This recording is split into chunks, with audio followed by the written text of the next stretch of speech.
Hello बच्चों, welcome back to Sandeep commerce classes. कैसे हो आप सभी लोग और कैसे चल रही है आप लोग की आपकी स्टडी? ऑब्वियसली अच्छी चल रही होगी। एग्जाम जो बहुत ही नजदीक है और इसी कारण मैं आपके लिए एक इंपॉर्टेंट टॉपिक लेके आया हूं जो कि हमने लास्ट टाइम पढ़ भी लिया है। फाइनल अकाउंट विथ एडजस्टमेंट, किस तरीके से एडजस्टमेंट किए जाते हैं मैंने लास्ट वीडियो में आपको बता दिया है। आज हम इसके न्यूमेरिकल क्वेश्चंस को सॉल्व करेंगे।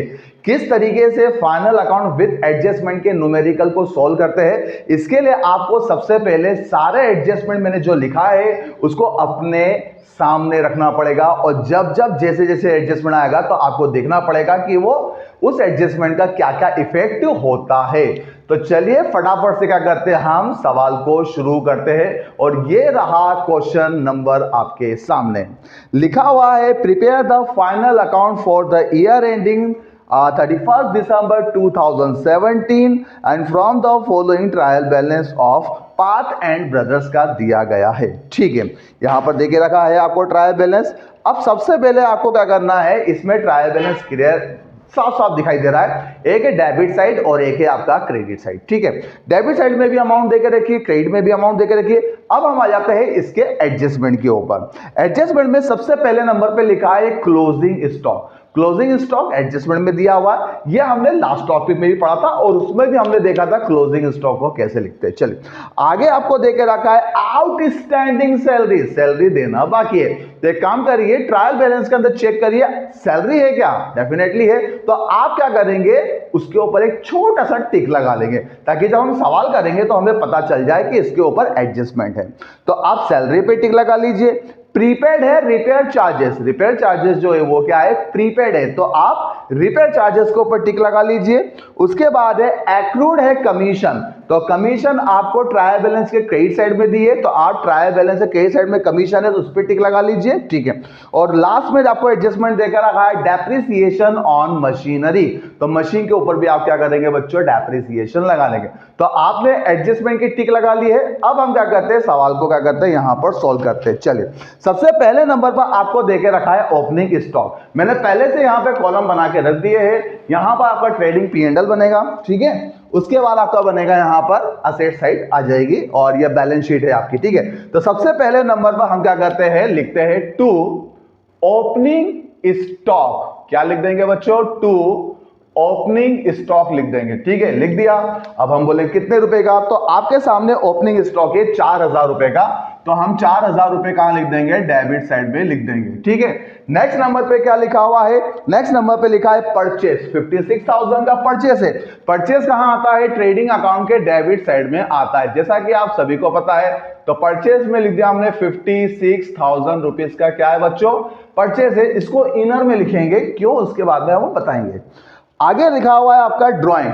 ड्रॉइंग जो होती है वो होती है लाइबिलिटी, कैपिटल में से लेस होती है, हम इसको बाद में देखेंगे। ठीक है, इसलिए अभी फिलहाल इसको आप होल्ड पे रखिए। उसके बाद देकर रखा है कैरियज। कैरियज का मतलब होता है भाड़ा। ठीक है, कुछ नहीं बोला होता, कैरियज हम काय पे मानेंगे, परचेस पर मानेंगे। तो आप क्या करेंगे, सबसे पहले ये जो परचेस है इसमें से आप क्या कर देंगे, लेस कर देंगे। क्या लेस कर देंगे, इसमें से आप लेस करेंगे परचेस रिटर्न को लेस कर देंगे, जो भी समझ में आएगा वो। ठीक है, उसके बाद आपको क्या करना है, कैरियज लिखना है। तो हमने लिख दिया यहां पर क्या बच्चों, कैरियज। ठीक है, क्या आ गया आपका, कैरियज। कैरियज मतलब भाड़ा, कुछ नहीं बोला हो तो आप ये मान के चलना, ये जो कैरियज है ये काय पर आपका, परचेस पर है। कितने रुपए का, सिर्फ 500 रुपए का देके रखा है, तो आपने यहां पर 500 रुपए लिख लिया।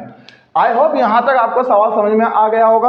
अब हम आते हैं नेक्स्ट, डेप्टर्स। डेप्टर्स जो होती है वो होती है आपकी असेट्स होती है। क्या होती है, असेट्स।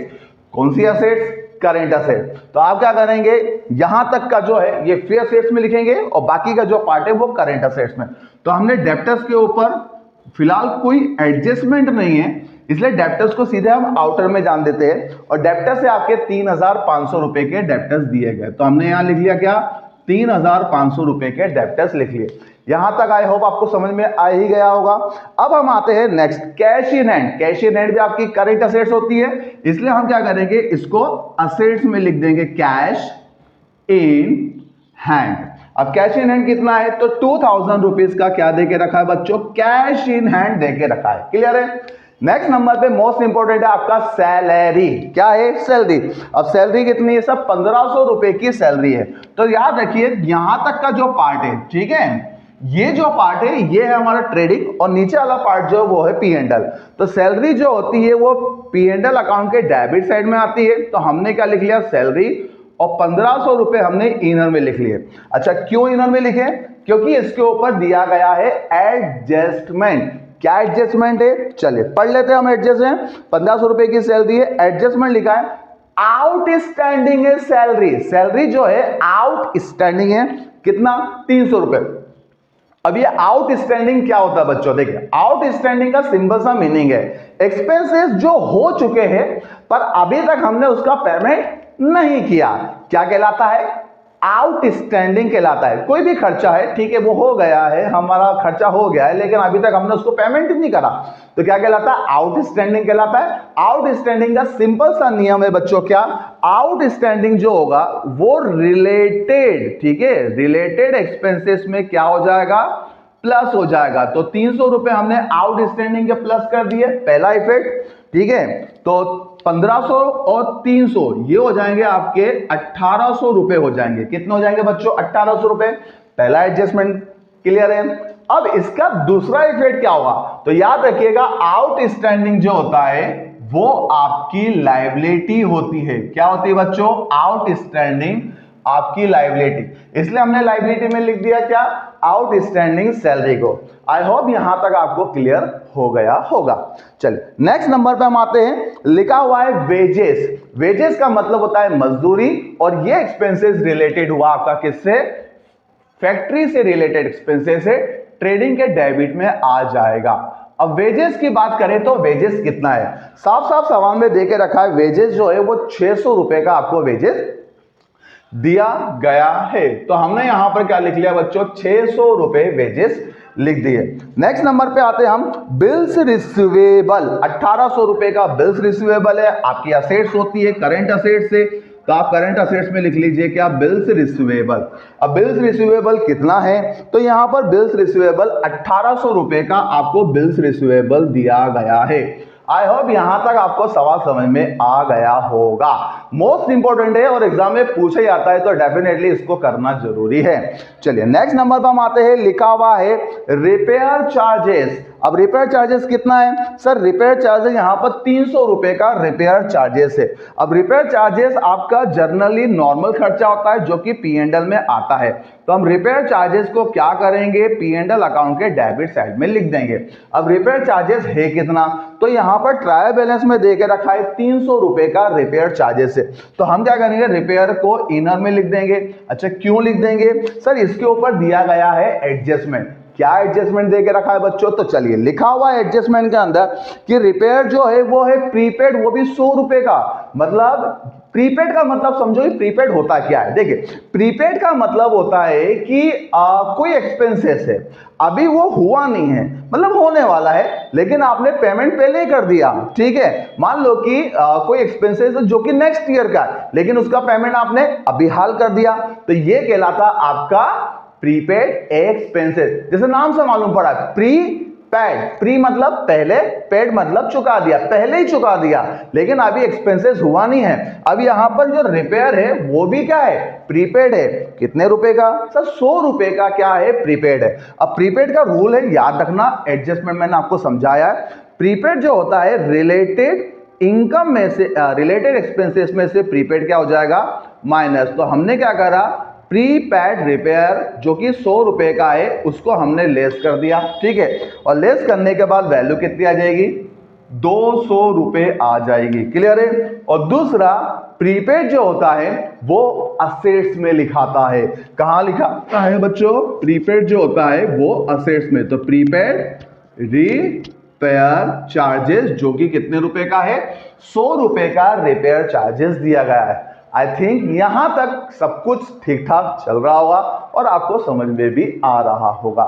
अगर वीडियो अच्छा लगे तो प्लीज कमेंट बॉक्स में कमेंट जरूर करें कि आपको वीडियो कैसा लगा। चलिए नेक्स्ट नंबर पे लिखा हुआ है मशीनरी। अब मशीन जो होती है वो होती है असेट्स। क्या होती है? असेट्स। कौन सी? सर फिक्स असेट्स होती है मशीनरी। तो मशीनरी को हम क्या कर लेते हैं, असेट साइड में लिख लेते हैं। अब मशीन है कितने की सर, 10,000 रुपए की मशीन दी गई है, तो हमने क्या करा, यहां पर 10,000 मशीन के लिख दिए। बट इसके ऊपर दे के रखा है एडजस्टमेंट। क्या एडजस्टमेंट दे के रखा है, चलिए एडजस्टमेंट हम पढ़ लेते हैं। एडजस्टमेंट लिखा है लास्ट नंबर का, डेप्रिसिएशन ऑन मशीनरी चार्ज 5%। मतलब मशीन के ऊपर हमें क्या लगाना है बच्चों, डेप्रिसिएशन लगाना है। डेप्रिसिएशन लगाने से क्या होता है पता है, डेप्रिसिएशन लगाने से असेट्स की वैल्यू कम हो जाती है। अब यहां पर हमें मशीन के ऊपर डेप्रिसिएशन लगाना है, तो मशीन की वैल्यू क्या हो जाएगी, कम हो जाएगी। तो हम क्या करेंगे, यहां से लेस कर देंगे डेप्रिसिएशन। अब डेप्रिसिएशन कितना, 5%। 10% निकालना इजी है। चलो 10% कितना आएगा, एक जीरो कम करेंगे तो 1000 आ जाएगा। अब 10% का आधा 5%, तो 1000 का आधा 500 रुपए। यहां पर डेप्रिसिएशन कितना आ जाएगा बच्चों, 500 रुपए आ जाएगा। और 500 रुपए घटाने के बाद वैल्यू कितनी आ जाएगी सर, 9500 रुपए वैल्यू आ जाएगी। आई होप यहां तक आप सभी को क्लियर हो गया होगा। तो सेकेंड एडजस्टमेंट क्या कहता है डेप्रिसिएशन का, डेप्रिसिएशन का सेकेंड इफेक्ट जो होता है वो आ जाएगा आपका P&L अकाउंट के डेबिट साइड में। तो डेप्रिसिएशन ऑन मशीनरी, अब मशीन के ऊपर डेप्रिसिएशन आ गया, कितना, 500 रुपए का डेप्रिसिएशन आ गया। आई होप यहां तक क्लियर है। अब हम आगे बढ़ते हैं, डेबिट साइड का पार्ट हमारा कंप्लीट होता है। अब हम आते हैं क्रेडिट साइड में। क्रेडिट साइड में सबसे पहले नंबर पे लिखा हुआ है कैपिटल 40,000। हम इसको थोड़ा होल्ड करते हैं और इसको बाद में करेंगे।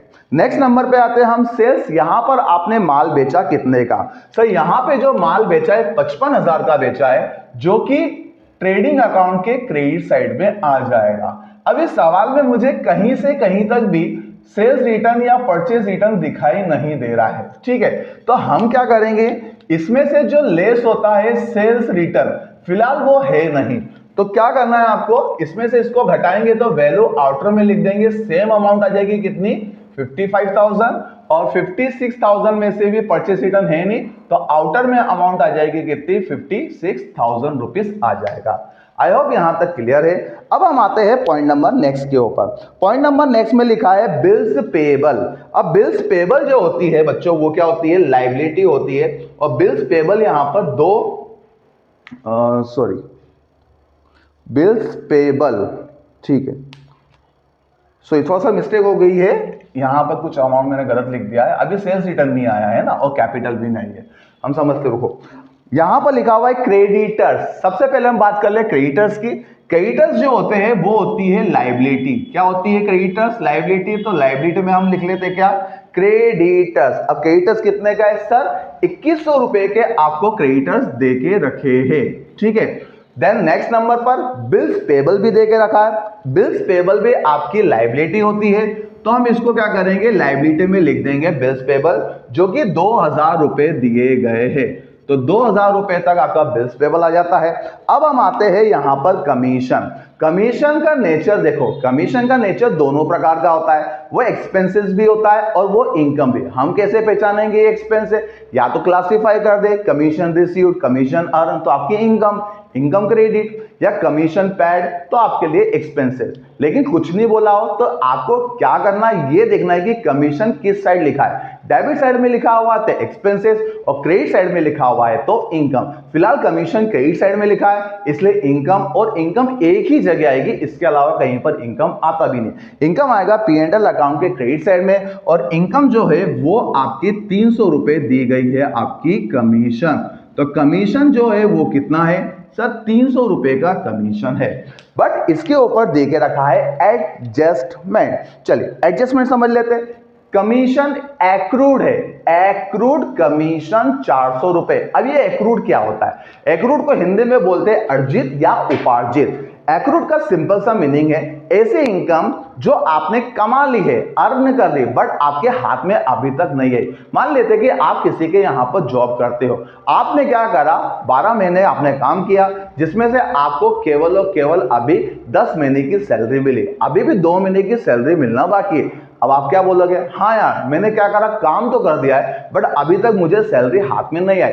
इसी को हम क्या बोलते हैं, एक्रूड इनकम कहते हैं। एक्रूड इनकम जो होता है वो रिलेटेड इनकम में क्या हो जाएगा, प्लस हो जाएगा। तो हम क्या करेंगे, एक्रूड, ठीक है, कमीशन को रिलेटेड इनकम में प्लस कर देंगे। और एक्रूड कमीशन है कितना, तो यहां पर जो कमीशन है वो है 400 रुपए का कमीशन दिया गया है, ठीक है। तो दोनों को जोड़ेंगे तो आउटर में कितनी अमाउंट आ जाएगी, तो आउटर में जो अमाउंट आ जाएगी वो आ जाएगी आपको 700 रुपए। और दूसरा एक्रूड जो होती है वो होती है इनकम, क्या असेट्स होती है, सॉरी क्या होती है, सेकेंड इफेक्ट, एक्रूड जो होती है वो क्या हो जाएगी, आपकी असेट्स हो जाएगी। तो एक्रूड कमीशन कितना आ जाएगा, एक्रूड कमीशन आ जाएगा 400 रुपए का एक्रूड कमीशन आ जाएगा। आई होप यहां तक आपको सभी कुछ ठीक ठाक समझ में आ रहा होगा।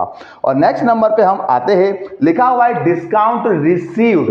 डिस्काउंट रिसीव्ड आपकी इनकम होती है, क्यों, क्योंकि डिस्काउंट आपको रिसीव हुआ है। तो डिस्काउंट रिसीव्ड आपकी इनकम, और इनकम क्या हो जाएगी, क्रेडिट। कितने रुपए की डिस्काउंट रिसीव्ड है सर, 300 रुपए का डिस्काउंट क्या हो जाएगा बच्चों, रिसीव्ड हो जाएगा। तो यहां तक आ गया। अब लास्ट में हम कुछ एडजस्टमेंट है, पहले उसको समझ लेते हैं। पहले नंबर पे देके रखा है क्लोजिंग स्टॉक। क्लोजिंग स्टॉक का इफेक्ट मैंने फिलहाल अभी डाला नहीं है, तो हम क्या करेंगे, सबसे पहले बाय साइड में लिखेंगे, by closing stock trading account के क्रेडिट साइड में।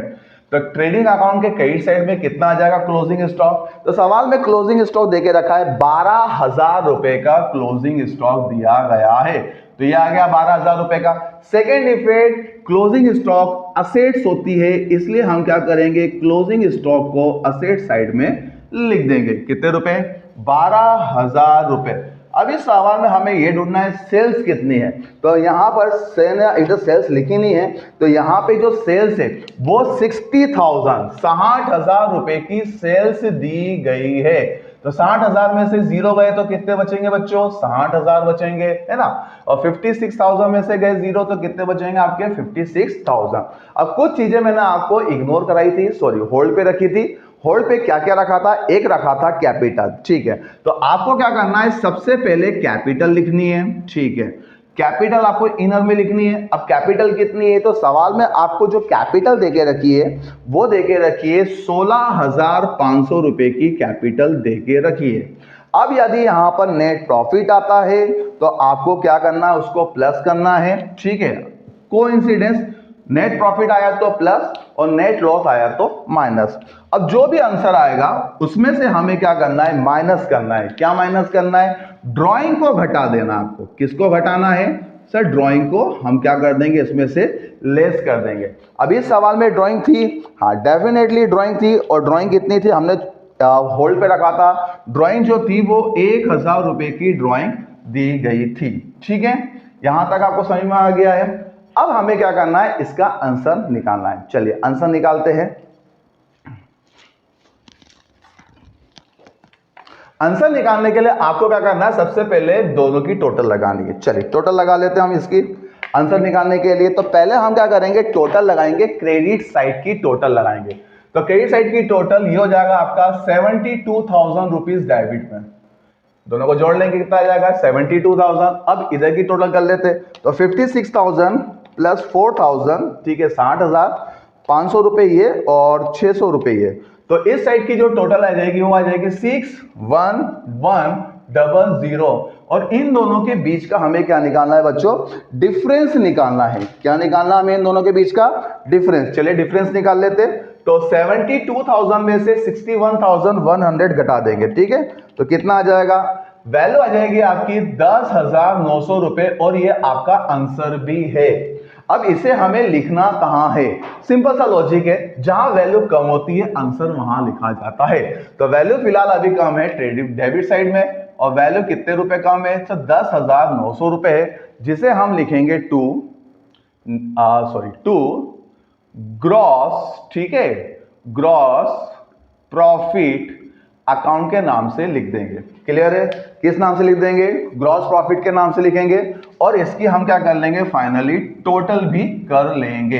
तो टोटल आपको करना है, तो दोनों साइड में से जो बड़ी वैल्यू है उन दोनों को लिख लेना। 72,000 बड़ी वैल्यू है, इसलिए आप दोनों को उसमें लिख लेंगे। क्लियर है यहां तक? अब हमें क्या करना है, इस ग्रॉस प्रॉफिट को अगले अकाउंट में ट्रांसफर करना है, जो कि क्या है आपका पी एंड एल। ठीक है, तो ग्रॉस प्रॉफिट को हम क्या करेंगे, पी एंड एल अकाउंट में ट्रांसफर कर देंगे। तो हमने लिख लिया बाय ग्रॉस प्रॉफिट। अच्छा कितना, सो 10,900 रुपए का ग्रॉस प्रॉफिट दिया गया। अब क्या करना है, अब सिंपल सा लॉजिक है, आपको दोनों साइड की टोटल लगानी है। क्या लगानी है, टोटल लगानी है। चलिए इस साइड की पहले हम टोटल लगा लेते हैं, तो टोटल लगा लेते चलो बच्चों। तो 10,900 प्लस 700 और प्लस 300, तो इन दोनों की जो टोटल आ रही है वो आ रही है बच्चों कितनी, 11,900 रुपए आती है ना। कहां की टोटल, क्रेडिट साइड की। अब हम डेबिट साइड की बात कर ले, ये 1800, ये 200, 2000 और ये कितना हो जाएंगे आपके 500, तो ये हो जाएंगे आपके 2,500 रुपए। ये डेबिट साइड की टोटल है ना। अब हमें क्या करना है, 11,900 में से, ठीक है, 2,500 रुपए को डिवाइड करना है, माइनस करना है। माइनस करने पर वैल्यू आ जाएगी आपकी कितनी, 9,400 रुपए की वैल्यू आ जाएगी। क्या आ जाएगी, 9,400 रुपए। अब ये आंसर आया, कहां लिखना है सर, इसको लिखना है वहां जहां वैल्यू कम, और वैल्यू कहां कम है, फिलहाल वैल्यू कम है डेबिट साइड में। कितने रुपए, 9,400 रुपए का क्या है यहां पर आंसर आ जाएगा। अच्छा इसको किस नाम से लिखना है, तो प्रॉफिट एंड लॉस अकाउंट के आंसर को हमें लिखना है किस नाम से, नेट प्रॉफिट अकाउंट के नाम से लिखना है। ठीक है, लिख लिया 9,400, और टोटल लगा लेंगे तो जो बड़ी वैल्यू है उन दोनों को हम दोनों तरफ लिख लेंगे। चाहो तो वापस से टोटल लगा सकते हो वैसे। ठीक है, यहां तक हमारा सवाल क्या होता है बच्चों, कंप्लीट होता है, नेट प्रॉफिट हमारा निकल चुका है। पर मुद्दा यह है कि हमें बैलेंस शीट का आंसर भी निकालना है। क्या कहा था मैंने आपको सिंपल सा एक ही चीज कही थी, अगर सवाल में नेट प्रॉफिट आ रहा है तो हम क्या करेंगे, उसको कैपिटल में प्लस कर देंगे। तो प्लस कर देंगे हम नेट प्रॉफिट को कैपिटल में, तो नेट प्रॉफिट लिखा, ठीक है, कैपिटल में नेट प्रॉफिट को प्लस करना है, और नेट प्रॉफिट कितना है, 9,400 रुपए दिया गया है। अब क्या करना है आपको, अब आपको इसको इसमें प्लस करना है। चलिए प्लस कर लेते हैं, तो 9,400 और प्लस 16,500, वैल्यू आ जाएगी बच्चों यहां पर कितनी, 25,900 रुपए आ जाएगी। और उसमें से हम घटा देंगे कितने, उसमें से हम घटा देंगे 1,000 रुपए, तो आउटर में आ जाएगा बच्चों कितना, 24,900 रुपए। अब हमें क्या करना है, टोटल लगानी है असेट्स और लायबिलिटी साइड की, और अगर लायबिलिटी और असेट्स की टोटल बराबर आती है, इसका मतलब आपका सवाल क्या है यहां पर सही है। चलिए टोटल लगा लेते हैं, 300 रुपए प्लस 2,100 रुपए प्लस 2,000, ठीक है, उसके बाद है 24,900। तो यहां पे जो टोटल आ रही है बच्चों है ना लायबिलिटी साइड की, वो आ रही है 29,300 रुपीज की टोटल है। ठीक है, अब हमें असेट्स की लगानी है, चलो असेट्स की लगा लेते। तो 9,500 प्लस 400 प्लस 100 रुपए प्लस 1,800 प्लस 3,500 प्लस 2,000 और प्लस 12,000 रुपए। तो इस साइड की जो टोटल है वो भी कितनी आ रही बच्चों, 29,300 रुपीज आ रही है। बेटा इस टाइप के क्वेश्चन मैं आपको गारंटी के साथ बोलता हूं, कोई सा भी प्राइवेट स्कूल हो या गवर्नमेंट स्कूल हो या सेमी गवर्नमेंट हो, किसी भी टाइप का स्कूल हो, फाइनल ईयर की एग्जाम में फाइनल अकाउंट विथ एडजस्टमेंट का सवाल डेफिनेटली पूछा जाता है। तो इसको आप बिल्कुल भी इग्नोर ना करें और एग्जाम में फाइनल अकाउंट अच्छे से करके आए, और वो तभी पॉसिबल है जब आपको सारे के सारे एडजस्टमेंट अच्छे से याद हो। वीडियो कैसा लगा जरूर जरूर जरूर कमेंट बॉक्स में आके बताइए, क्योंकि आपके एक कमेंट से काफी मोटिवेशन मिलता है, आपके एक लाइक करने से काफी मोटिवेशन मिलता है, और सब्सक्राइबर बढ़ने से तो ऑब्वियसली मोटिवेशन मिलता है। Thank you so much for watching this video.